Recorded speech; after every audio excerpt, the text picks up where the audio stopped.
तो एक बार फिर से स्वागत है आपका हिस्ट्री के एक और मैराथन में, इतिहास के एक और मैराथन में।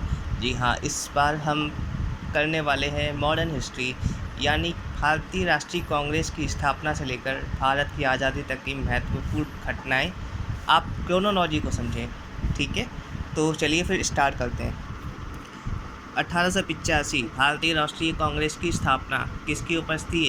डफरिन के दिमाग की उपज, ठीक है। किसके द्वारा की गई थी? ए.ओ. ह्यूम के द्वारा, ठीक है। कांग्रेस का पहला अधिवेशन कहाँ हुआ था? बॉम्बे में हुआ था। W.C. बनर्जी ने इसकी अध्यक्षता की थी, ठीक है। और बॉम्बे के एक संस्कृत कॉलेज में पहला अधिवेशन हुआ था।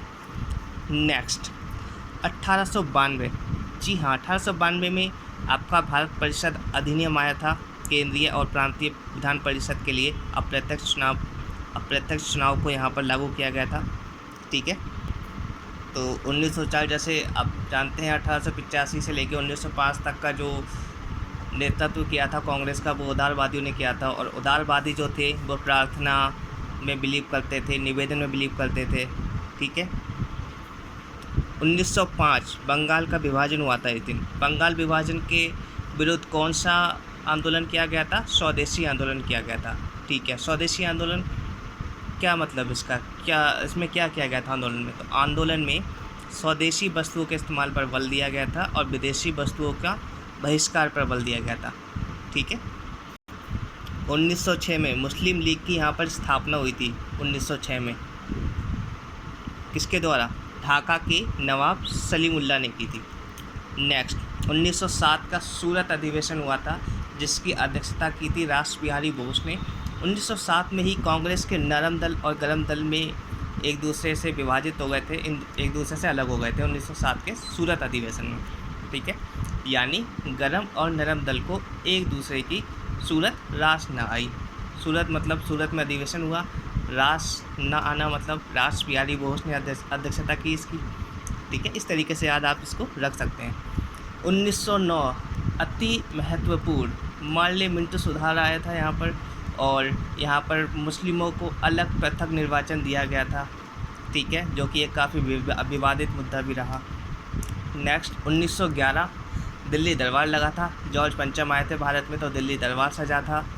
दिल्ली को भारत की राजधानी बनाया गया था और बंगाल के विभाजन को रद्द भी किया गया था 1911 में ही। नेक्स्ट तो दोस्तों 1914 में वर्ल्ड वॉर स्टार्ट हुआ था, जैसा कि आप जानते हैं। और 1914 में ही एक घटना हुई थी कि कुछ पंजाबियों को कनाडा में प्रवेश करने से रोक दिया गया था, जिसके बाद उन्होंने 1915 में एक गदर आंदोलन स्टार्ट किया था। यूपीएससी में पूछ चुका है गदर क्या है, तो एक आंदोलन था पंजाबियों द्वारा। 1916 में होम रूल लीग की स्थापना हुई थी एनी बेसेंट और बाल गंगाधर तिलक के द्वारा। 1916 में ही कांग्रेस का लखनऊ अधिवेशन हुआ था, जिसमें गरम और नरम दल फिर से एक हो गए थे, ठीक है। और इसके अलावा कांग्रेस के साथ मुस्लिम लीग भी जुड़ गई थी। 1917, जी हाँ, 1917 में गांधी जी का चंपारण अभियान स्टार्ट हुआ था 1917 में ही, ठीक है। नेक्स्ट 1918, तो 1918 में गांधी जी का अहमदाबाद मिल हड़ताल हुई थी। 1918 में खेड़ा आंदोलन भी हुआ था, और एक तरीके से असहयोग आंदोलन जो था पहला, उनका खेड़ा आंदोलन 1918 में ही हुआ था, ठीक है। नेक्स्ट 1919 जलियांवाला बाग हत्याकांड, जनरल डायर ने गोलियां चलवा दी थी, ठीक है। नेक्स्ट 1919 का मॉन्टेग्यू चेम्सफोर्ड अधिनियम भी आया था 1919 में ही, ठीक है। तो 1919 का जो मॉन्टेग्यू चेम्सफोर्ड अधिनियम था, उसमें केंद्र में द्विसदनीय विधायिका का निर्माण करने की बात की गई थी, ठीक है। ब्रिटिश, भारतीय और सिखों के लिए पृथक निर्वाचन मंडल की शुरुआत हुई थी, और प्रांतों में द्वैत शासन की स्थापना भी 1919 के अधिनियम में की गई थी।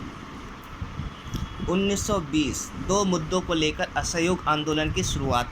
जी हाँ, दो मुद्दे थे, आपका जलियांवाला बाग हत्याकांड और खिलाफत का मुद्दा, ठीक है। 1920 के नागपुर अधिवेशन में फिर कांग्रेस ने एक संगठनात्मक संरचना अपनाई और स्वराज को अपना लक्ष्य स्थापित किया, ठीक है। यानी कि मतलब एक तरीके से तो 1920 में मेन मुद्दा यही था कि मुस्लिमों के साथ जो खिलाफत आंदोलन को असहयोग आंदोलन से जोड़ दिया गया था। 1920 की बात है ये। नेक्स्ट 1921 में मैं आपको बता दूं, 1921 में हड़प्पा नामक स्थल की खोज हुई थी। जब आया है बीच में तो एक बार बताने में क्या दिक्कत है, ठीक है। हड़प्पा नामक स्थल की खोज की थी जॉन मार्शल के नेतृत्व में 1921 में खोज की थी दयाराम साहनी जी ने, ठीक है। अब बात करते हैं 1922 में मोहनजोदाड़ो की भी खोज हुई थी राखलदास बनर्जी के द्वारा। लेकिन अब मॉडर्न हिस्ट्री पढ़ रहे हैं तो 1922 में चौरी चौरा घटना हुई थी, जिसके बाद महात्मा गांधी ने असहयोग आंदोलन को वापस ले लिया था।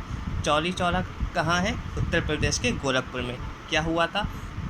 एक हिंसक भीड़ ने पुलिस थाने में आग लगा दी थी। इस घटना से आहत होकर गांधी जी ने असहयोग आंदोलन को वापस ले लिया। गांधी जी को जब सज़ा सुनाने के लिए कोर्ट के सामने पेश किया गया तो जज भी सज़ा सुनाने से पहले थोड़ा सा आहत हो गए कि मतलब किस बात के लिए हम इनको सज़ा दे रहे हैं, जिन्होंने एक अहिंसा थोड़ा सा मतलब एक घटना के कारण पूरा आंदोलन वापस ले लिया। ऐसे व्यक्ति को सज़ा सुनाते हो बिल्कुल भी अच्छा नहीं लग रहा है, लेकिन सुनाना पड़ रहा है। ओके, नेक्स्ट 1923 स्वराज पार्टी की यहाँ पे गठन हुआ। स्वराज पार्टी का यहाँ पर गठन किया गया चुनाव लड़ने के लिए, 1923 और 1926 के चुनाव लड़ने के लिए। 1927, ठीक है, 1927 में आपका मॉन्टेग्यू चैम्प्सफोर्ड का जो था निरीक्षण होना था 1927 में, लेकिन हुआ नहीं था वो, ठीक है। सीधा फिर वैसे 1927 में ऐसा कुछ इम्पोर्टेंट घटनाक्रम है नहीं, तो इसे आप स्किप भी कर सकते हैं। मेन है 1928। जी हाँ, 1928 का मुद्दा साइमन कमीशन, जिसके सभी सदस्य अंग्रेज थे, ठीक है। वह मॉन्टेग्यू चैम्प्सफोर्ड में जो अधिनियम था आया था, उसका सुधार के बारे में जानकारी लेने आया था कि मतलब कैसा अधिनियम चल रहा है, क्या बेनिफिट हो रहा है उससे, ठीक है। लेकिन उसके सारे जो सदस्य थे वो अंग्रेज थे, इसलिए उसका विरोध भी काफ़ी हुआ, ठीक है। अब बात करते हैं 1929 की। 1929 में दिसंबर में कांग्रेस में लाहौर अधिवेशन हुआ था कांग्रेस का, जिसकी अध्यक्षता की थी हमारे जवाहरलाल नेहरू जी ने, ठीक है। यहाँ पर कांग्रेस ने अपना लक्ष्य पूर्ण स्वराज्य और पूर्ण स्वतंत्रता बताया था, ठीक है। और सभी ने अवज्ञा आंदोलन शुरुआत करने के लिए भी यहाँ पर फैसला किया गया था। इसके बाद 26 जनवरी 1930 का वह दिन था जिस दिन पूर्ण स्वराज दिवस के रूप में मनाया गया था। इसीलिए जब भारत आज़ाद हुआ तो 26 जनवरी को ही भारत का संविधान लागू किया गया था, क्योंकि 26 जनवरी को हमने 1930 में पूर्ण स्वराज दिवस मनाया था। 1930 में ही हमने क्या किया था, गांधी जी ने अपना नमक यात्रा स्टार्ट की थी, दांडी की यात्रा, ठीक है। सभी ने अवज्ञा आंदोलन स्टार्ट किया था, दांडी मार्च निकाला था और नमक कानून को तोड़ा था उन्होंने। अब बात करते हैं 1931 में गांधी इरविन समझौता हुआ था और यूपीएससी 2020 में यह क्वेश्चन भी आया था गांधी इरविन समझौते को ही लेकर, ठीक है। गांधी इरविन समझौता हुआ था और उन्होंने सभी ने अवज्ञा आंदोलन लेने की शर्त रखी थी यहाँ पर इरविन जी ने, और गांधी जी ने फिर वो वापस ले लिया था, ठीक है। और इरविन जी ने कहा था कि प्लीज़ आप आएँ, जो गोलमेज सम्मेलन चल रहे हैं आप गोलमेज सम्मेलन में आकर भी भाग लें, ठीक है। तो यूपीएससी ने जब क्वेश्चन पूछा था तो उन्होंने अपने ऑप्शन में दे दिया था कि इंग्लिश में कुछ और ऑप्शन था, हिंदी में कुछ और ऑप्शन था, तो वहाँ पर थोड़ा विवाद भी था। खैर वो बात की बात है। नेक्स्ट है हमारा 1931 में अभी हमने देखा गांधी इरविन समझौता हुआ था, ठीक है। इसके अलावा 1932 में आपका हुआ था पूना पैक्ट। जी हाँ, 1932 में हुआ था पूना पैक्ट गांधी जी और भीमराव अंबेडकर के बीच में। भीमराव अंबेडकर और गांधी जी के बीच में हुआ था, जिसमें बात हुई थी कि आपको पृथक निर्वाचन नहीं दिया जाएगा, लेकिन हाँ आरक्षण की सुविधा दी जाएगी इसमें, ठीक है। 1935 में आप जानते ही हैं फिर से 1935 का अधिनियम आया और प्रांतों से द्वैत शासन हटाकर केंद्र में द्वैत शासन लगा दिया गया। इसके अलावा भी काफ़ी ज़्यादा चीज़ें आई थी, ठीक है। 1935 का अधिनियम में आप एक बार उसको देख लेना। नेक्स्ट है हमारा 1937। तो 1937 के चुनावों में पंजाब, सिंध और बंगाल को छोड़कर पंजाब, सिंध और बंगाल यानी यहाँ पर तो मुस्लिमों की सत्ता स्थापित हो गई, उनको काफ़ी अच्छे वोट मिले। ठीक है, इन्हीं इलाकों को छोड़कर कांग्रेस के सभी प्रांतों में सरकार बनी। ठीक है, ये जो 3 इलाके थे यहाँ पे मुस्लिम बहुल संख्या थी, तो वहाँ पे उनको वोट भी ज़्यादा मिले मुस्लिम लीग को, और बाकी जो एरिया बचे हुए थे वहाँ पर कांग्रेस के ही प्रतिनिधियों को वोट मिले। ठीक है, next 1939 second world war start होता है यहाँ से। ठीक है, 1939 से, और आपका कांग्रेस ने घोषणा भी कर दी यहाँ पर कि भारत के ही लोग अब निर्णय लेंगे कि युद्ध में भाग लेना है कि नहीं लेना है। ठीक है, और ये फैसला हम तभी लेंगे जब हम आज़ाद होंगे। ठीक है, तो ये थी 1939 की घटना। आ जाओ भाई 1940 अगस्त प्रस्ताव रखा गया, और अगस्त प्रस्ताव में भारत को डोमिनियन स्टेट्स कहा गया, कि मतलब डोमिनियन स्टेटस का दर्जा हम आपको दे सकते हैं, और भारतीयों ने इसको खारिज कर दिया, ये हमें चाहिए ही नहीं। 1940 में ही आपका व्यक्तिगत सत्याग्रह भी होता है। एक चीज़ याद रखना आप, 1940 में जो आपका डोमिनियन स्टेट्स का जो दर्जा मिला था, ठीक है, डोमिनियन स्टेट्स का दर्जा दिया गया था। खैर 1942 में आपका हुआ था भारत छोड़ो आंदोलन स्टार्ट। जी हाँ, क्रिप्स मिशन आया था 1942 में। क्रिप्स मिशन की जो शर्तें थीं, उस शर्तों को देखने के बाद हमारे गांधी जी ने इसको पोस्ट डेटेड चेक कहा था। ठीक है, और भारत छोड़ो आंदोलन यहाँ से स्टार्ट हुआ, क्योंकि अब तो भाई आंदोलन चलेगा और भारत को स्वतंत्रता ही चाहिए, हमें चाहिए पूर्ण स्वराज, अब हमें डोमिनियन स्टेट्स नहीं चाहिए। फिर आता है आपका 1943, मोहन सिंह के द्वारा भारतीय राष्ट्रीय सेना की शुरुआत की गई थी, और वहीं सुभाष चंद्र बोस ने भी सिंगापुर में भारतीय राष्ट्रीय सेना की शुरुआत की थी। ठीक है, अब बात करते हैं 1944 की। 1944 में कांग्रेस और मुस्लिम लीग के बीच एक सहयोग हुआ था। ठीक है, सहयोग हुआ नहीं था, उसको स्थापित करने के लिए CR फार्मूला दिया गया था। ठीक है, खैर फिर अब बात करते हैं 1945 की। नेहरू और लियाकत के बीच समझौता हुआ था। ओके, कांग्रेस और मुस्लिम लीग के लिए सीटों की समान संख्या रहेगी विधायिका में, केंद्रीय विधायिका में, ये आपका समझौता हुआ था। नेक्स्ट आपका था इसी में ही, केंद्रीय विधायिका में गवर्नर जनरल और कमांडर को छोड़कर बाकी सभी सीटें भारतीयों के लिए आरक्षित करने के लिए एक बैबेल योजना भी आई थी 1945 में ही।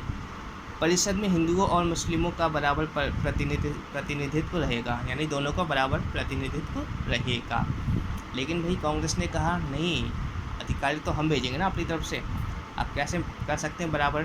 खैर ये तो बात की बात थी, और इसी के लिए आपका फिर शिमला सम्मेलन हुआ था, लेकिन वो भी विफल रहा था। काफ़ी घटनाएं ना 1940 के बाद से घटती हैं, जो एक तरीके से भारत के विभाजन की एक जो होती ना वो तैयार कर देती हैं परत, कि यहाँ से अब विभाजन हो ही जाएगा। नेक्स्ट आपका है 1946। ठीक है, 1946 में कैबिनेट मिशन आया था, और कैबिनेट मिशन ने पाकिस्तान की मांग को खारिज कर दिया था। इस योजना में प्रांतों को सेक्शन में विभाजित किया गया था। कांग्रेस और मुस्लिम लीग ने अलग अलग व्याख्या के साथ कैबिनेट मिशन के लिए सहमति दे दी। ठीक है, लेकिन बाद में पता नहीं ऐसा कुछ हुआ, जिसके बाद जिन्ना ने कह दिया प्रत्यक्ष कार्रवाई की डिमांड कर दी। उन्होंने कहा, ऐलान कर दिया प्रत्यक्ष कार्रवाई का, डायरेक्ट एक्शन का, और डायरेक्ट एक्शन बोलते ही 1946 में दंगे स्टार्ट हो गए थे हिंदू और मुस्लिमों में, ख़तरनाक वाले दंगे। इसी के बाद आनन फानन में हमारे आते हैं माउंटबेटन साहब। ठीक है, 3 जून 1947 को एक योजना पेश करते हैं वो। उस योजना में भारत और पाकिस्तान के विभाजन का मसौदा होता है, और इसी के साथ 15 अगस्त 1947 को भारत और 14 अगस्त 1947 को पाकिस्तान, दो देशों को आज़ाद कर दिया जाता है, पाकिस्तान और भारत को। और इसी के साथ भारत हमारा 15 अगस्त 1947 को आज़ाद हो जाता है। 26 नवंबर 1949 को भारत का संविधान दिवस मनाया जाता है, और 26 जनवरी 1950 को ही हमने अपना संविधान लागू कर देते हैं। इसी के साथ भारत की आज़ादी हो जाती है, और मॉडर्न हिस्ट्री भी यहाँ पर एक क्रोनोलॉजी क्रम में हमने ख़त्म करने की कोशिश तो की है यार, थोड़ी बहुत पॉइंट्स डिस्कस किए हैं, बाकी तो आपको कॉन्सेप्ट पढ़ना पड़ेगा, देख लेना आप। Okay, thank you so much.